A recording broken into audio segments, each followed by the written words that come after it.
मित्रों नमस्कार। Political idea के आज के इस अंक में आप सभी दर्शकों का बहुत बहुत स्वागत है। मित्रों आज हम बात करेंगे बीपीएससी के छात्रों की।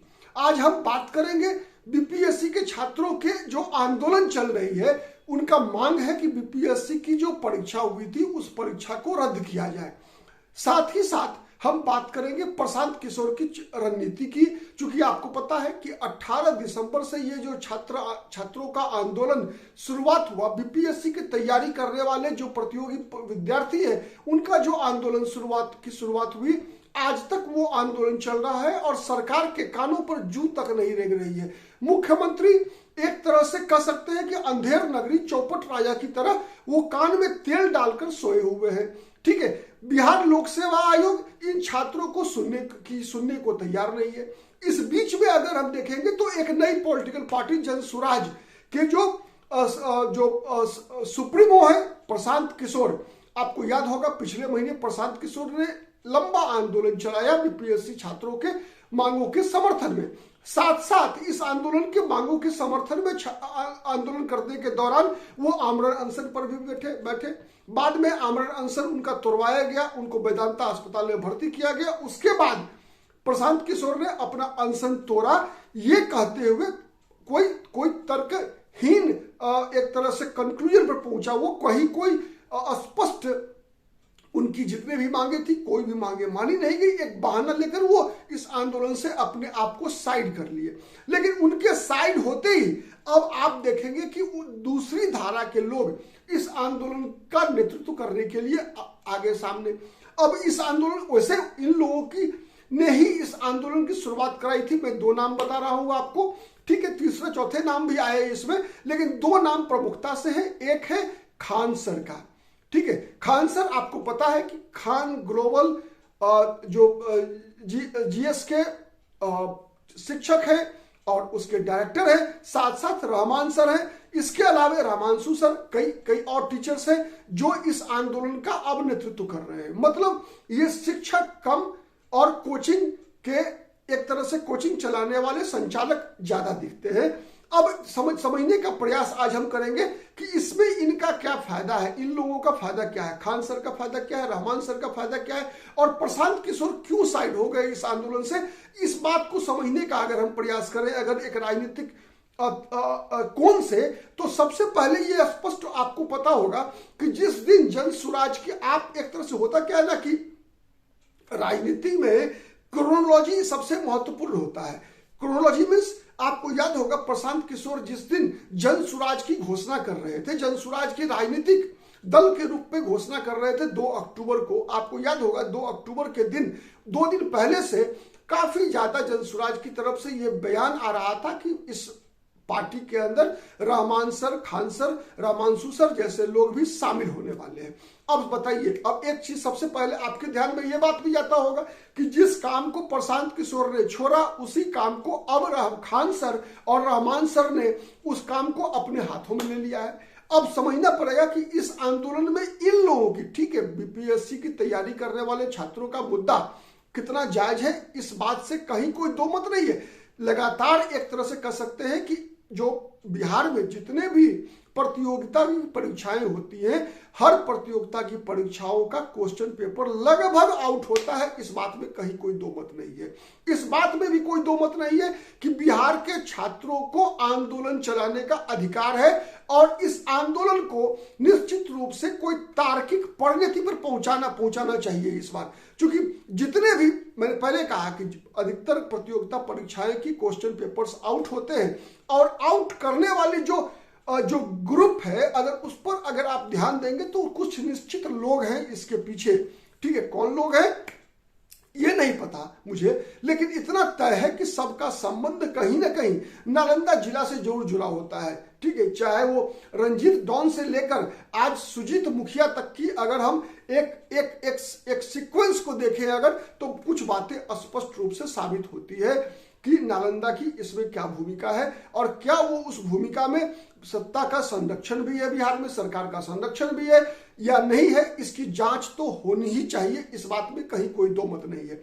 अब इस परीक्षा को उससे जोड़कर देखते हैं हम। आपको पता है कि इस बार जो वैकेंसी थी बिहार लोक सेवा आयोग के लिए, उसमें बहुत बड़ी मात्रा में सीटों की संख्या थी। क्योंकि प्राय होता यह था कि 600 से 650 700 सीट तक की वैकेंसी प्राय आया करती थी। इस बार लगभग 2500 सीटों के लिए वैकेंसी है, मतलब वैकेंसी बड़ी है, ठीक है। और इस बड़ी वैकेंसी में ऐसा आंदोलनकारियों का आरोप है, प्रशांत किशोर ने तो खुलेआम आरोप लगाया कि इसमें पैसों का लेन देन हुआ है। और जब पैसों का लेन देन हुआ है तो इसका मतलब पैसा तो लिया जा चुका है, पैसा लिया जा चुका है और किसका रिजल्ट आना है यह भी तय है, उसी आधार पर पैसा लिया गया होगा।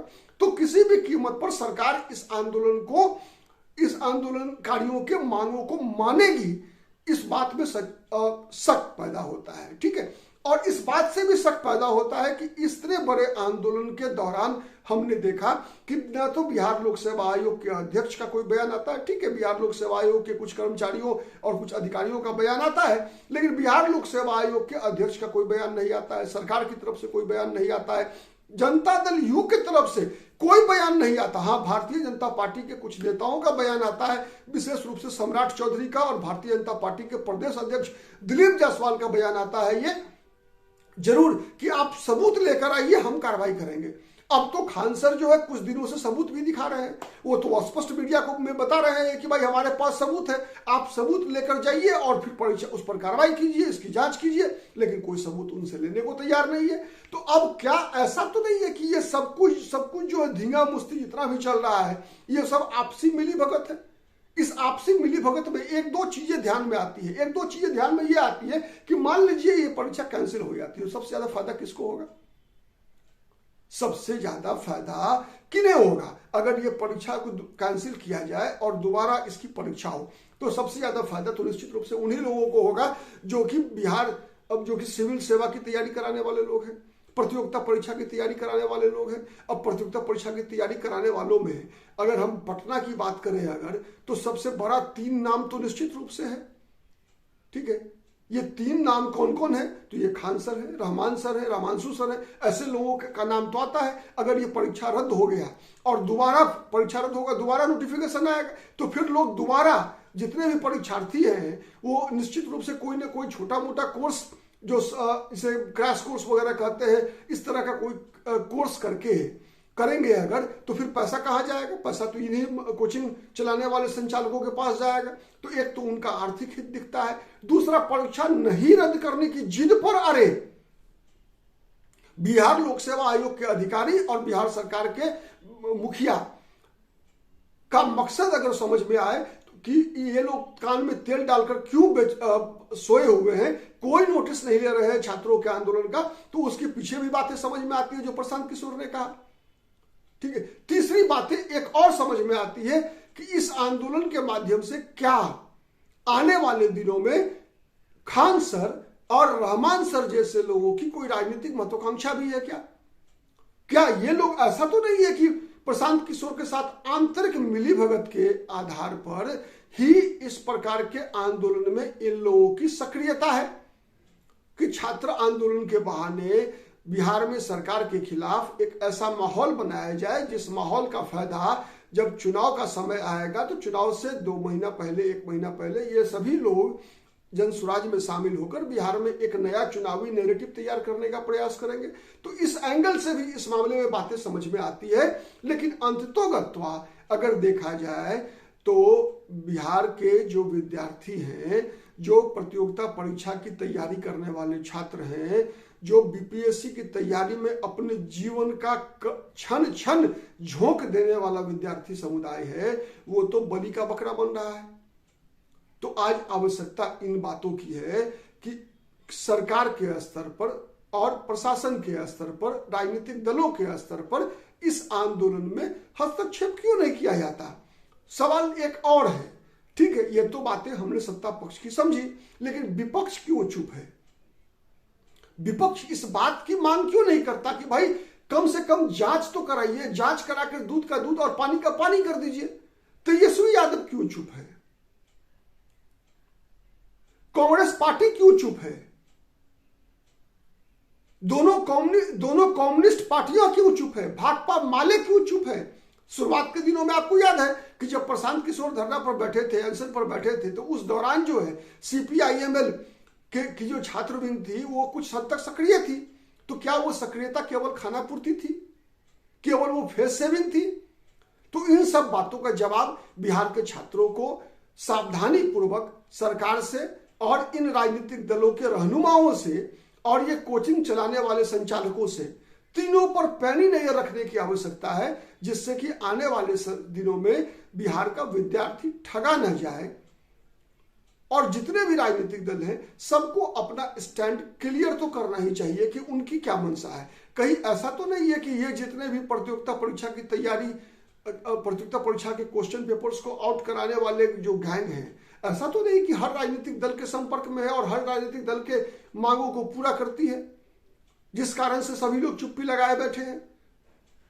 तो ये कई सवाल हैं जिस सवाल का जवाब आम जनता को इन लोगों से मांगने की आवश्यकता है। बहुत बहुत धन्यवाद। शुभ रात्रि। जय हिंद, जय भारत।